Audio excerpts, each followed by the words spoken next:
For the 3:50, that has now turned into the 4 o'clock, Mental Health and Communities of Color panel, you're in the right place. So, we're going to intro everybody. We have one gentleman that's running a little bit late because of New York City traffic, but we'll jump in the first few minutes. With that being said, you might have seen the sign on the wall.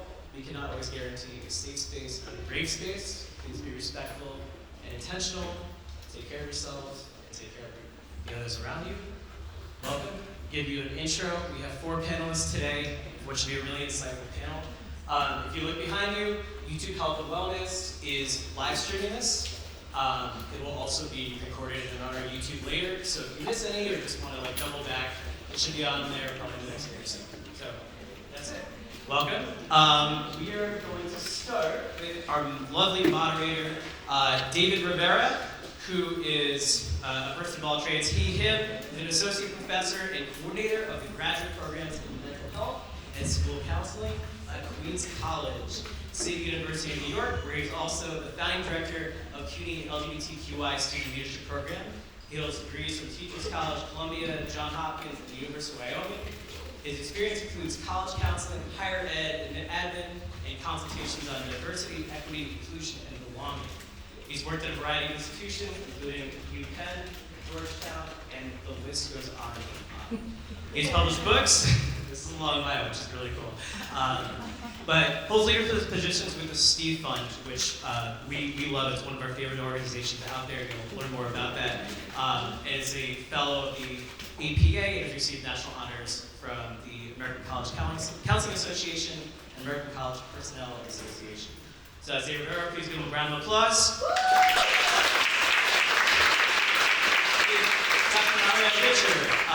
She, her is Afro-Indigenous and white, descendant of Caribbean Indians, the indigenous people of Venezuela and Trinidad and Tobago. She is an assistant professor of University of Utah College of Social Work. Earned both a master's degree and a PhD in social work at Columbia. Has been a licensed master of social worker for 9 years. Is an interventionist who engages in community-driven research to co-create culturally tailored interventions and services. Ariel works with Black, Indigenous, and queer communities who use drugs who experience structural stigma related to drug use, involved in the criminal legal system, sexuality, and racism. Finally, she is the founder and co-founder of Urban Indigenous Collective, a community-based public health nonprofit that seeks to increase access to culturally relevant services among urban living Indigenous people in New York City and the surrounding tri-state area through research, advocacy, and relevant programming. So please give her a round of applause.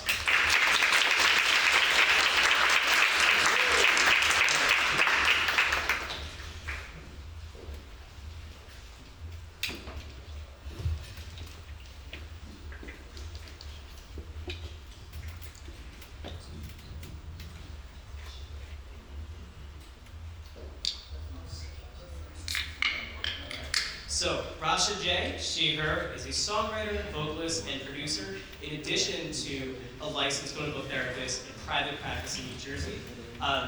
Rasha has worked with Soundline before, collabed in some of our podcast-like interviews on our social media program, and he's a big advocate for mental health and where creativity meets mental health and expression, and has just also been a performer at some of our events in the past. Please give her a round of applause.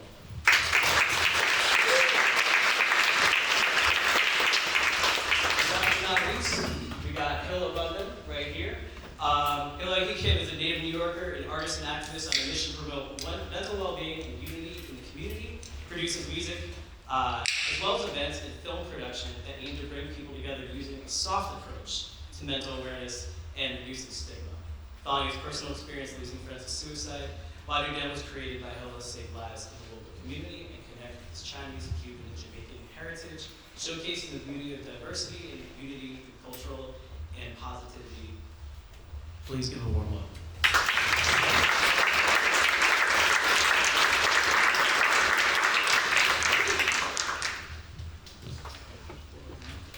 Well, thank you, Mike. Thank you so much for those introductions. And welcome everyone to our panel on mental health and communities of color. You've already heard the bios of this very reputable, very well-established group of activists and scholars who really have been doing a lot of this work on the ground and have been doing a lot of stuff across the country as well. But we're so happy to be here in this conversation. As hopefully you know, we are in Mental Health Awareness Month. It's also Asian American Pacific Islander Heritage Month. So let's make sure that we recognize kind of the intersection of that. It's kind of perfect timing for our event. We're gonna just have a conversation up here. We also hope to leave some time for questions, so if you do have any, please let us know and we'll try to save 5-10 minutes at the end of the conversation for that. But to get us going, I have a question about the intersection of culture and mental health. So let's just kind of start with the basic of what we're here to talk about. We know that our culture, our sociocultural background, who we are, how we understand ourselves, is going to have a big impact on how we perceive and conceptualize mental health and how we kind of understand and navigate it. So from your perspectives, from your own histories, from your experiences, how has culture impacted the way that you navigate and understand your mental health and wellness? It's free flowing, so whoever feels. Rasha, do we want to start with you? I was really thinking about that too. I think in my personal experience, culture met mental health really more in the form of prayer and religious affiliation and spiritual. So growing up, I saw a lot of sort of expressing your emotions and feelings in only certain settings, certainly at home, but mainly in church. Just sort of saw people earnestly and honestly putting forth that effort into prayer and trying to understand that, of course, as a child is very different than understanding it now. But in terms of my culture, and I identify as African American, raised in a sort of southern Maryland, absolutely prayer was a big part of the culture, and understanding mental health as something you could sort of, however you were feeling, could be given up to something to fix, or it could be worked out through prayer. So that's how I understood how I was feeling and what to do with it at the time. It certainly shaped how I operate as an individual and also as a therapist, and understanding others' point of view and how they grew up and how it informs their mental health as well. Yeah, thank you for sharing that perspective and the connection, the cultural connection to spirituality and religion, and how that helped to kind of shape your understanding. Hilla and Ariel? Yeah, do you want to go? Well, I mean, for me, it's, hope I'm responding in the right way, but for me, it's a little different. It's the same as well as religion, but also a little different because I'm first generation. So, if anyone understands that when you come to this country, you're not taught to speak about your feelings, you're taught to survive. So a lot of it is survival mode, and brush off that I don't want to go to work today, or the person that I work for made me feel uncomfortable. It's about getting it done, providing a path for your children and whoever you need to survive for, which was my grandma. She was very big on that, I watched her hold 10 to 15 bags daily right after work, by herself. I tried, when I was old enough, I would come and meet her and help her. But so, being in a culture of not speaking on these things and not being taught that when you do speak about it, it's okay to speak truthfully, but also being in a space where you're also not allowed to speak because you don't want to jeopardize your position in this country. That's kind of my experience, not me firsthand, but seeing it from my elders. Yeah. So I've heard there's a kind of a tension that's held there when we don't have a language, right, to express our emotionality, to express our wellness, right? And I can relate a lot to that growing up in Wyoming, in a Mexican-American family where the wellness and mental health composite wasn't really mentioned much. But growing into the language really did help me understand the necessity, right, to have the language to be able to speak and express who we are, especially our emotional self. And that, I'm sorry, just to add to that also, we have this thing where we didn't realize as well that even through different religions, prayer was a choice of being full of faith and allowing yourself to almost send out positive affirmations, even if you were just meditating. You know, some people look at it like, yeah, this person's this religion, that person's that, but we all have something in common where it's like, you know, we want better and we hope for better, and you know, you pass that down to the people you care about and say, pray on it. But many people know without prayer without work is just kind of like halfway doing it. So, you know, yeah.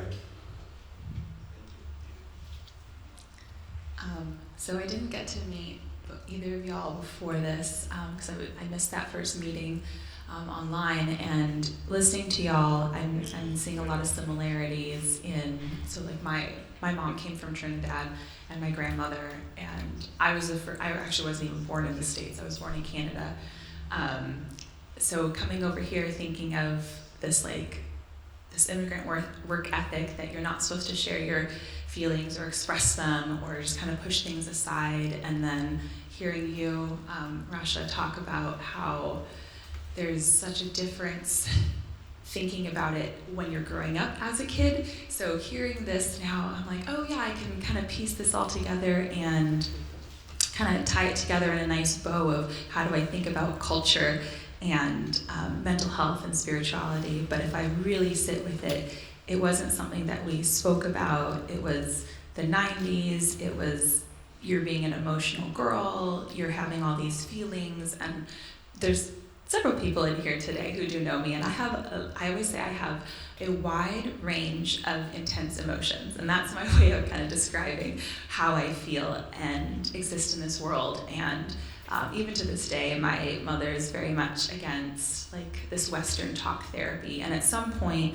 I found myself within this Western talk therapy, and now I'm reconciling how to bring that together with my culture, our Caribbean culture that was a mix of like African diaspora and also Christianity and Catholicism. So there isn't like a neat bucket that I can put it in, and really sitting with this question, like what is the culture around this? Because most of my life has been this constant act of connecting and reconnecting and kind of reassessing as I go through different, I guess like eras of my life. So that's been really, I really enjoy this question because I was sitting on the bus this morning, had it all kind of like outlined what I was going to say, and then you asked it and it completely went blank from my mind. Same. Yeah. That's exactly what I like to happen, because that means that we can have a more organic and honest conversation, right?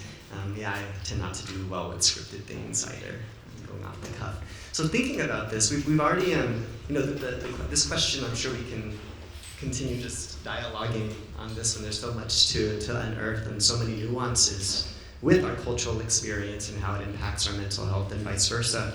Intersectionality, that idea, right, that there are multiple identities that we all hold, but also there are systems in play that have a big control over how our identities are kind of manifested and how we can navigate them, etc. But let's think about our, these multiple roles, sociocultural identities that we have. We were already thinking about the intersection of spirituality and religion with race and with mental health. What are some other ways that we can kind of increase this intersectionality dialogue, if you will, where we're having a conversation that's more nuanced, that includes first generation immigrant experience, that includes people with disabilities, that includes LGBTQ folks, and the list goes on and on. But how can we kind of be more kind of intersectional in the way that we have these conversations? I think I'll start off with this one. I'm thinking about the work that we do at Urban Indigenous Collective. So we're just Midtown, we're on 39th between 8th and 9th Ave. And that grew out of the desire of myself, Sutton King, and Jared Packard, who are all co-founders, to create something that didn't exist here already. And that was really just community and really sitting in community and having the hard conversations, being patient with each other, relating with each other. I was at some other panel or something a few weeks ago, and the first question someone asked was like, well, how can I get into this community? How do I connect with people? And that was their question to the person on stage. They didn't introduce themselves. They didn't say hello. They didn't start off with them with that introduction. So really just coming humbly and just trying to have an actual, like a real connection with somebody. And then we've also put things into place that are more systematic. Like when we launched in 2019, so I'm also a little bit of a nerdy researcher here, so I was like, we should do a community needs health assessment. And that's just a fancy way of doing a survey, sitting with folks and doing focus groups. So that's just talking again. So there are these Western terms, Western researchy terms that we have for systems of having this feedback that's already part of the work that we do. I always like to say that Indigenous people and as people of color, we've always been researchers. We wouldn't be here now if we didn't have ways of connecting with our community and getting feedback and holding each other accountable. We also have a community advisory board. We have our Missing and Murdered Indigenous Peoples Advisory Board. So we have various mechanisms for keeping us accountable for the work that we do. And sometimes that's brought up really hard and difficult conversations, but we've tried to be gentle with ourselves and grow and adapt as we've moved through it. So now we're almost on to 5 years, which has been amazing, and I couldn't have thought that large without having other people in community to keep me accountable, to say, yes, we can keep going, yes, we can keep building. That's beautiful, and congratulations with the 5 years of the organization going.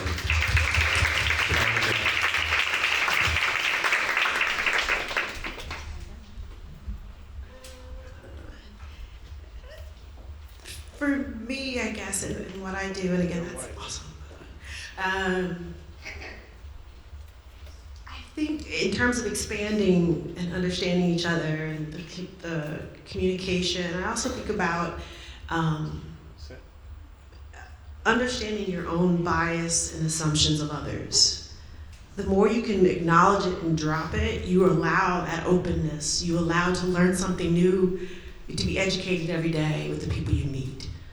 I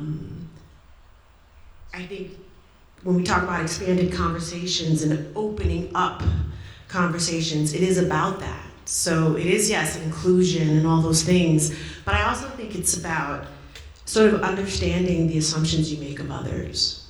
And even if you live in the same building, on the same block, it doesn't mean your experience is the same.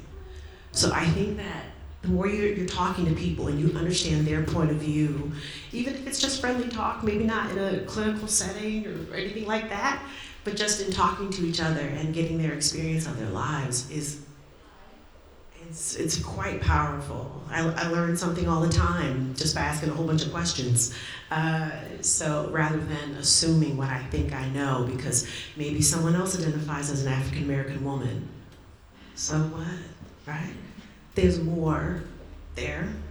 So I like to do that, especially, of course, in the clinical setting, but outside too. I mean, I agree with what you both said. For me, I take an approach, I'm very big on the spirit, you know, and I'm also big on boundaries, but I do feel it's important to ask questions and not make assumptions. And I feel like, you know, even with the work that we do in our organization, it's very inclusive, but at the same time, inclusivity doesn't mean knowledge. So it's important to know what people want, or what they're comfortable with, or what they don't like, you know? And, you know, just not make it about yourself. And when you want to be appropriate for the right situations, you do the work. So that's just kind of how I take the approach. Turn my mic on, thank you.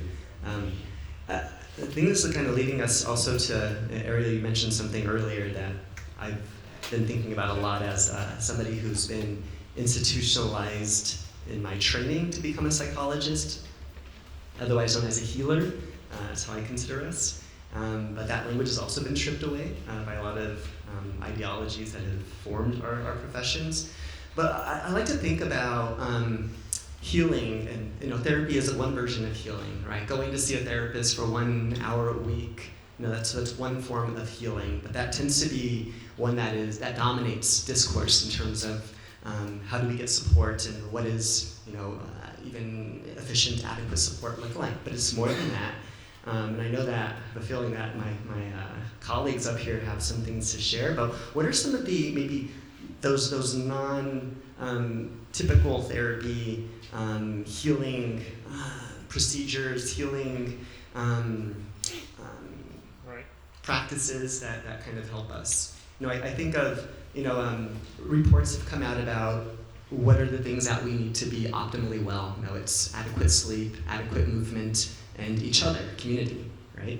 And nowhere in there did it say having to go see a therapist, which is, I train them, and so I'm a big proponent of this. I'm not trying to say don't go see a therapist. Yes, see a therapist, but yes, do many, many other things as well, right? Especially being in community, which is what we're doing right here. I find this to be one of the most healing spaces for me, and I think for a lot of folks. But what are some of those other things? I know, Ariel, I'm sure you spent a lot of time challenging those Eurocentric Western ideals of therapy. I like that question. So the very first thing that popped in my head is what's happening at House of Yes, dance, music, being in community. I just got to spend the past week with people I absolutely love who were there to hold me and dance with me, and we didn't have to talk about exactly what was bad or what was happening in life. It was that physical expression. I grew up with, I remember family gatherings growing up, going to soca music and hearing the steel drum, and I missed that from being a child because it was intrinsic in ourselves to just dance and to move, and it was very intergenerational. And then kind of falling into these Western ways, it became, okay, well, the children go here, the mid-age go here, the older folks go here. So something that we often say at Urban Indigenous Collective is culture is prevention. We did not make that up. I just wanted to have a disclaimer. I've heard it, I can't remember where I heard it from. I will eventually source it correctly, but we see that as different ways of healing. So we're about to introduce talking circles, which I think we're starting to see in a lot of other venues, but it's an intergenerational way to just talk and be in community. That was the biggest thing that folks were telling us, that we just want a community center. We want a place to just commune with other people. So those are kind of those ways that we're trying to push back. And also, I'm not saying, again, don't go to a traditional talk therapist, but there's body workers. As soon as I landed here, I called my acupuncturist. I got a massage. As soon as we all got up here, we all reached for water. So just, focusing on and being aware of what's happening with your body, and having sleep, not stressing about how late I was getting here. It would be very hypocritical for me to sit up here and be stressed to the nines when I'm here to talk about mental health. So you just kind of go with the flow. We were joking earlier about how schedules and times are very oppressive, and we need to divest ourselves from that. I think of time as a suggestion. Most things don't need to actually happen right exactly on time. So Hilla and Rasha, what are some things that you find helpful in a non-talk therapy kind of way? I'm going to say music, obviously. So I'm just saying, I've been singing since I'm 2, so not knowing any mental health rewards from doing that when you're 2. You're just singing because it feels good. However, as an adult, I do it still because it still feels good. So occasionally I'm able to use music interventions and strategies. It's not just for people who fancy themselves songwriters or singers, but just sort of expressing yourself in a way, or if you already do it, or if you journal, or what song resonates with you and why. We talk about music a lot, and there's so much research about how music affects the brain, right? You don't need me to do this recap for you. However, how it attaches to memory, how it can empower. We all have our playlists. We play them for reasons, right? For different reasons. And it's not always sad. We have empowering, motivating songs that we share or don't share. Maybe they're just for us, maybe we don't want to share with everyone. However, I find that music and the arts, even if you say, I don't do music at all, I just listen, there's still conversations to be had and to share that with others as well. We talk about being in a community and just sharing. And I just want to say, when you said that you grew up and you had these sort of family gatherings, and there was music, it reminded me as well as when I was growing up and we had our barbecues. And I come from Maryland, so there was always crabs. Oh my gosh, I had so much crab in my life. But there was music, and everyone was intermingled. And I will say there was also I don't know what the word is, I think a freedom. We were all together, and so sometimes I believe that when we talk about, for example, like self-care, my self-care is actually not being by myself or getting a face mask or a massage. My self-care is actually getting around other people.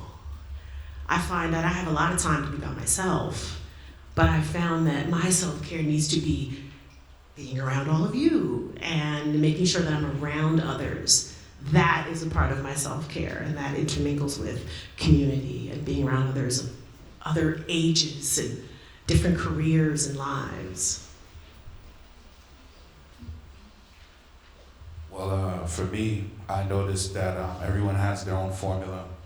And I noticed that because I realized I do. For a long time, I wrote, whether it be like short stories or music. And one day it wasn't enough, and I was still stressed out. And I was like, let me think about this. How do I approach this situation? Because I gotta chill. And going to therapy helped a lot because I was able to create my formula. And this is what kind of gave me inspiration for, I wouldn't even say kind of, it definitely gave me inspiration for our organization, because we take a soft approach to mental health. So instead of us saying, yeah, come get some good advice and then go see a therapist, or, don't hurt yourself, we say, no, come to a workshop. We know a lot of artists, they have issues with, funding.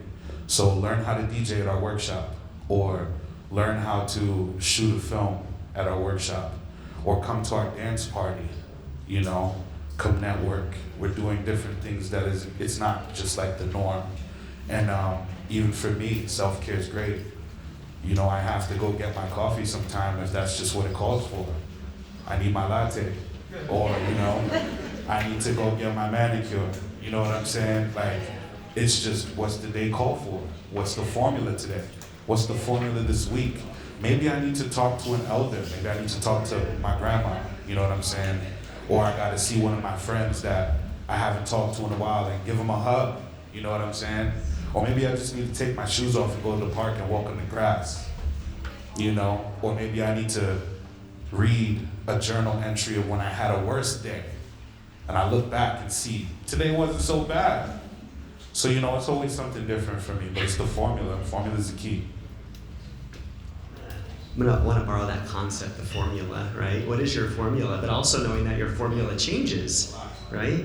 And what I always tell everybody, regardless of how long you've had a therapist or a doctor, a physical or a primary care physician, is that you are always going to be the best expert in your wellness journey. You will always be the best expert in it. And one thing that I heard you all three talking about was how intentional you are about your plan and what you're doing, right? Knowing that if I go to a concert, for example, of course I want to go listen to the music, but I think deeper about, I'm in a community with others who are also appreciating this maybe in the same way, right? That also gives me kind of whatever that energy is that I'm looking for. But that resounding community, right? We need each other, again. We didn't really need science to tell us that recently. I often say collectivism also saves, right? It's a lot of the collectivistic ways of being that many of us, especially in this very individualistic society, have been robbed of. When I moved to New York, I come from a very big Mexican-American family, and community was our way of healing. Every event, everything. You got a third place in a crawling contest. We had a whole party for the entire town to come out to. So when I came to New York, I'm like, I don't have that. But I found my Ecuadorian family, and one of my sisters that has adopted me is sitting up here in the front row, and her family included me in all of their things, and that's something that I was missing. But I had to go out and seek that and cultivate that very intentionally. Are we running out of time? What is it? Michael, what is our 5? Okay. Should we open it up? I think there might be some questions. Yeah? Are there questions? Yes, up here. So I feel like what I struggle with the most is like where I come from. I'm from Alpine, New Mexico, and it's like literally like there. Like I know that's like sounds dramatic, but it's just true. Like everyone just kind of has a fixed mindset, and there's a lot of issues there that like I've tried to like be part of the community, and every time I do, it's just like literally is the most triggering thing on the planet to like be around those people, to like try and do anything better at all, because like nobody cares.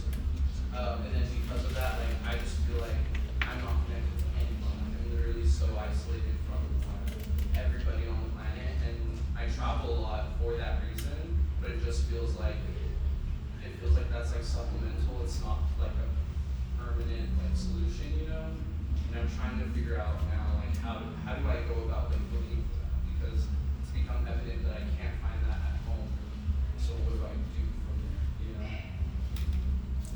Thank you for sharing, and I saw some heads nodding because I know you're up front. You didn't see folks behind you. I think your story resonates with a lot of people, and I know for sure we know that loneliness is one of the #1 epidemics plaguing our country right now.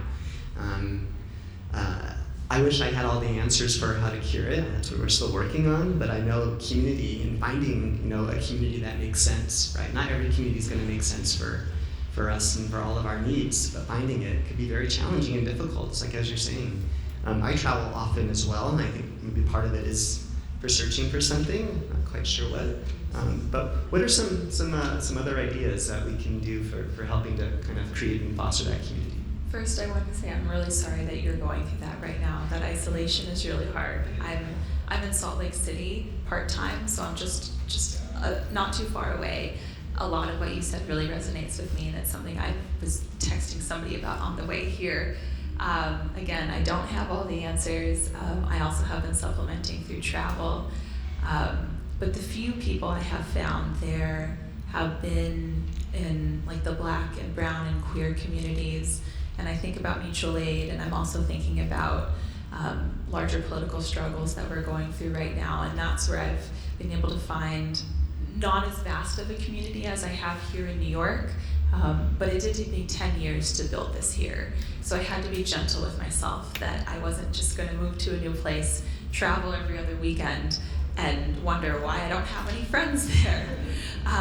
But I do hear you, and I'm also going through that right now. But just really digging into the folks that I had in DC were the activist community around the Dakota Access Pipeline and our Indigenous community there. So that's kind of how I've dealt with it. I don't know if that lends anything to you, but just being gentle with myself, that it's okay if I'm finding one person at a time. I think something that's great about what you said, I'm sorry, I don't know if you want to ask anyone anything else, but I think something that's great about what you said is that you noticed, because a lot of people don't notice until it's really late. And it's never too late, but it just gets really late. And it's like you don't have anything you can do about it.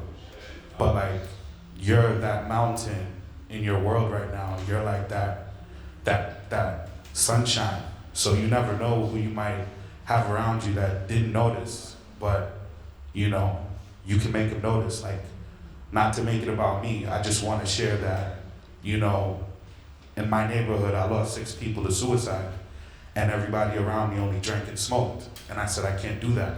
What do I do? Until this day, I've had many people support, and a lot of the people that were actually related to the people we lost haven't even been to any of my events. But that didn't stop me. That allowed me to find other people that could relate. And I know this is New York, and I know it's a little bit different, but something that you did is that you're creating that path. You're doing something that you don't have to do, but you want to do. So just keep that in mind. You're doing something great. That's life work. I was going to say something like that. Like, I think you're doing it, by the way. Right. So like you intentionally traveling because you're feeling it like I gotta find my people. Right? So you're not sitting on your hands, you actually are saying, I gotta find it. And then because we have our technology, the people you find along the way, the people you've met traveling, you can always take them with you now. Right? So when you do go back home, you still have the connections you've made. So I really applaud you for, like you said, like everyone is saying, taking that chance and saying, I gotta do something about this. And you're doing it. You're here. So we're glad you're here. You are doing it.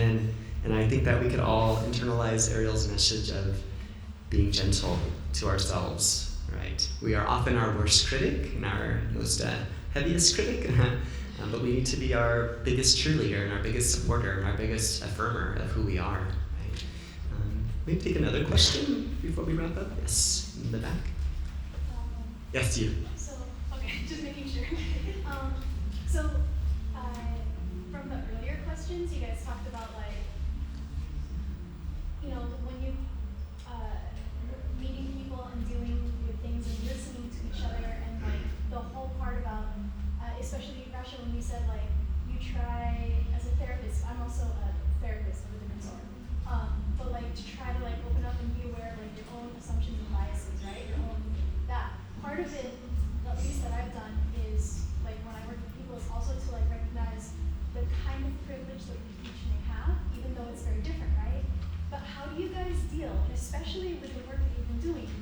I'm taking the assumption that you've dealt with this on the daily, because it's a daily grind that I feel like it really, it's the intersection here for mental health for me, is what do you do when, as you're working, you aware of and using your own privilege, that someone else comes along and uses their privilege to trample you, and that they are, or in the cases when they are aware that they're doing that, and the cases where they're not even, and you're just supposed to smile and be well, thank you.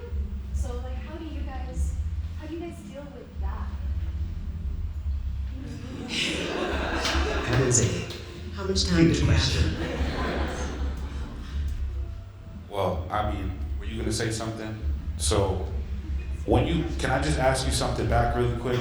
So when you say trample, are we talking about someone outside of your circle, or a colleague, or someone that is in your network of your field? What do you mean by that? In general? In most cases, it could be a colleague, it could be someone, it could even be someone in the field, but in the majority of cases, it's outside of that. But it could even be, in the family. It just depends on the particular situation. And Ariel, what you said earlier, I kind of describe the way that I feel similarly, which is I have a very wide range of varying intensely emotions. So, it's just the littlest thing can really bring you everything, and the littlest thing can kind of feel like it kind of destroys, but dealing with that trampling, that's what I'm curious. How do you guys deal? Well, I know in this industry, it's very easy for that kind of thing to come about because we're teaching people to acknowledge what we feel is an issue, or what's happening at the moment. You can't please everyone, and everyone's gonna always have an opinion. But I feel like if you're able to work and still get it done without allowing negativity to take place, and by place I mean take space, you're not allowing that to interfere with your work, that's totally different than how you take it, because there's a lot of things that happen on a day-to-day that you don't have to put in the work. You might have to deal with that in a different space, whether it be in therapy or at home. You got to deal with that in the end. So when people do that, you have to just kind of hope that you don't need to rely on them for them to have the power to continue that negativity. Because I know some people, because you want to be effective, you'll deal with certain things and say, well, at least it's for the greater good. Sometimes it's very difficult to take that approach because you destroy yourself in the process. So, when you're dealing with someone trying to, I want to say talk down on you or not acknowledge you the way you need to, just make sure you're okay. That validation is not necessary. What are you gonna do with an American dollar in a country that doesn't use it? You get what I'm saying? Like, I guess it has value, but not where you are, not what you're doing. So, try not to internalize that. Because I've definitely seen that on a day-to-day, even people that are going through things. I look at it as hurt. I'll be on the train and I see someone like looking at me real crazy. And then I'm like, you know what? I'm gonna look away. I don't even care about this ad, but I'm gonna look away. And then you know why they were looking at me crazy? Because they were looking to see who's looking before they fell asleep. They just wanted to sleep. You thought they wanted to pick a fight, but it wasn't even that. They just kind of looked around because they're like, nobody looking at me, cool, I'm gonna fall asleep. And sometimes it's just that. Sometimes we make things a little bit more than what it is. I'm not invalidating your feelings or saying that what you're saying is not real. But sometimes we give it a little bit too much power, and then before you know it, we just fed the beast. Starve it. Thank you, Hilla. I don't want to feed the beast that's already being fed by many other people, including themselves. Right? Yeah, that's true. Is our time up? I'm sorry for talking so much. Yes, sorry. My bad. Yes. So our time is about up. I kind of felt personal about that. I'm gonna have to. No, Hilla, that was a great response.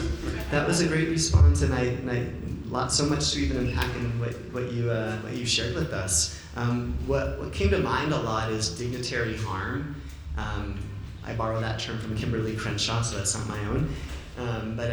But that's what happens, I feel, when people try to intrude on our right to create our own reality, right?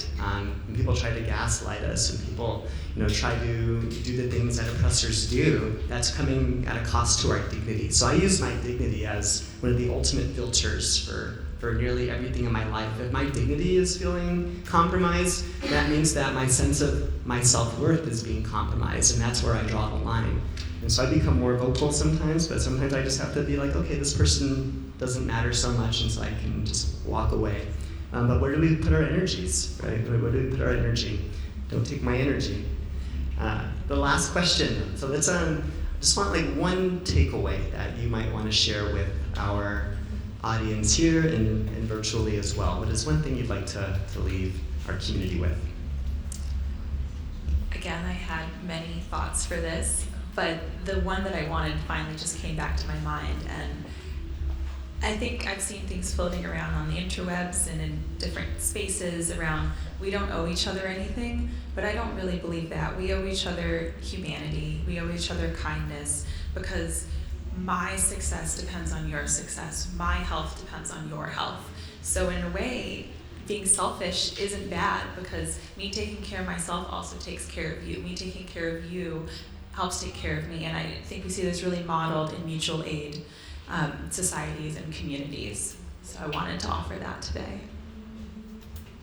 And going off that, how the individual can feed the collective, which I love that idea. So in terms of that, I will just say, and what I found, and even within myself, and just even talking amongst my friends, I just want to say that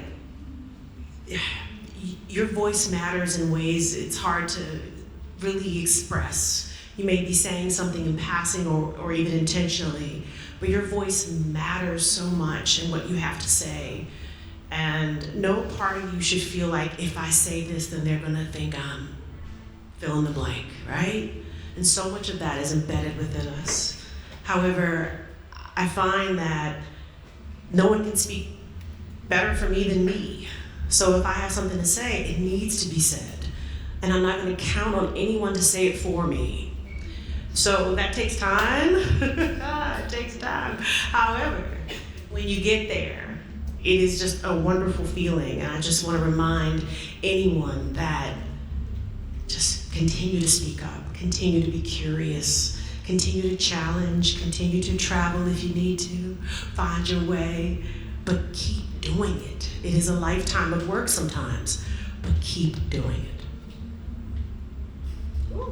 I want to say, that was beautiful, by the way. I want to say that for me, I love if everyone just understands that in order to appreciate the sunlight and appreciate, you know, the blossoms of life.